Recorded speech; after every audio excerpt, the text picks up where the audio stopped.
Dante Jones and I totally disagree. If Golden State can't win this series now, when Chris Paul's out, I don't want to hear about Andre Iguodala's injury.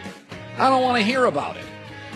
You got Kevin Durant healthy, Steph, Clay, Draymond Green, Steve Kerr, the system. When you have that many good players, if Ron Harper missed the Utah Jazz finals, could Michael Jordan use that excuse? Nah. If Pippen's a Hall of Famer, Ron Harper's not a Hall of Famer. Ron Harper was a nice player, wasn't a Hall of Famer. If Scottie Pippen and Michael Jordan are playing together, I don't want to hear about, I'm not even going to give you Steve Kerr was hurt, Jim Paxson was hurt, Horace Grant was hurt. I don't want to hear about it. You can have an injury. Andre Iguodala is an injury. You can't have Kevin Durant, Clay, Draymond, Steph. So you have the world's best big shooter. You got the world's best shooter. You got Klay Thompson, who's the best shooting guard in the league, and Draymond's going to be eventually be a borderline Hall of Famer. And Steve Kerr is a Hall of Famer, either as a coach, a broadcaster, a GM, or something. And the skinny jeans team, the suburban American team, the Silicon Valley, here's all our social causes. We're smarter than you. Can't beat Houston without Chris Paul. Well, Andre Iguodala was hurt. Are you kidding me? That's like Amazon or that's like Facebook saying, listen, we had a down quarter. We lost a couple people in marketing. Not good enough. Zuckerberg still in the house? All right. You still got that webpage thing working with Facebook? I don't want to hear about a guy in marketing took a vacation. By the way, the Warriors did announce Andre Iguodala questionable. To me, it's like, I'm done. I don't want to hear it. I don't want to hear it. Houston's got to deal with the... By the way, look at this number on Chris Paul. If you don't think Chris Paul is valuable, look at this is incredible. In 58 games with Chris Paul, the Rockets lost 8 times. With 24 games without him, they lost 9. Don't tell me James Harden's the MVP of the NBA. He's not MVP of the Rockets. He's not MVP of their backcourt. Chris Paul is the MVP of this playoff. Let's be honest about the playoffs. You think LeBron's going to win tonight? What was the big question in the playoffs? We knew the West was better than the East. The big question is, can anybody beat Golden State? Well, there's one reason they're beating Golden State. It's Chris Paul. He's the MVP of the playoffs. Well, what about LeBron? LeBron's trailing in the series. He's not facing a dynasty. The only question we really had in this playoffs, most of us thought, I had LeBron and the Cavs beating the Celtics in 6. We thought LeBron, we didn't think this was a very good supporting cast for LeBron, but we thought LeBron would get to the Eastern Conference Finals. And then when Kyrie got hurt, we're like, yeah, they'll kind of figure out a way. The only question in the playoffs was, who's going to beat Golden State? Nobody can beat Golden State. Well, they're beating him because of one guy, Chris Paul. He's out. Golden State, I don't even know, I won't even think of them the same if they can't win this series now. I won't.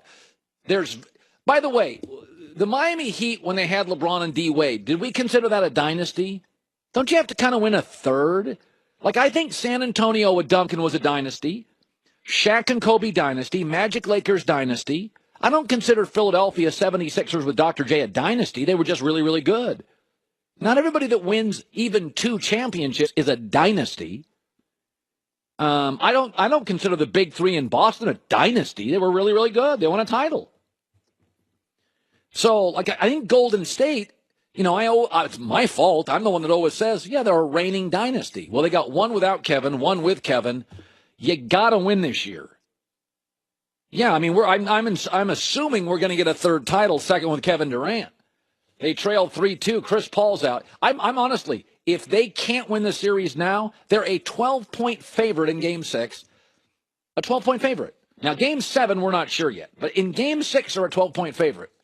Part of being what made the Super Bowl so great for Philadelphia is they were a 5.5-point dog. They were facing Belichick. They were facing Brady. That's what makes those New York Giants Super Bowls with Coughlin and Eli so special. Who'd they beat? Beat Randy Moss.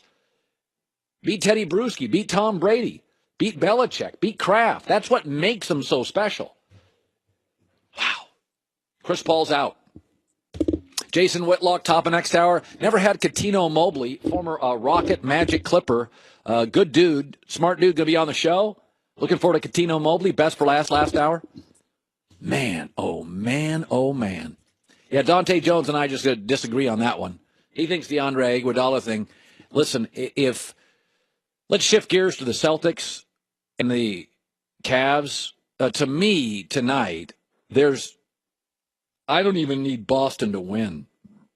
But I'll tell you, I have been so disappointed with the Celtics play on the road.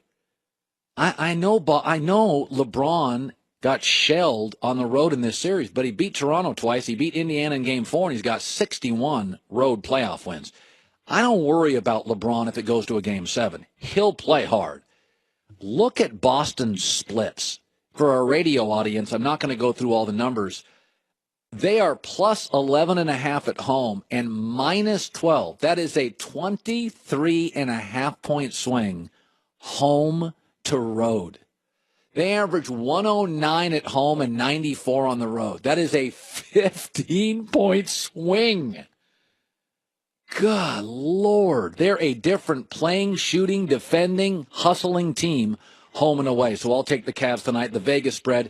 Gambling's now legal thanks to the Supreme Court and a 7-2 vote. I can mention the spread and don't get any trouble. Tonight, Cavs are favored by a 6.5, 7, and I will take Cleveland in this game. All right, Jason Whitlock's right around the corner. Catino Mobley, best for last. Great final hour live in Los Angeles coming up. In L.A., it's The Herd.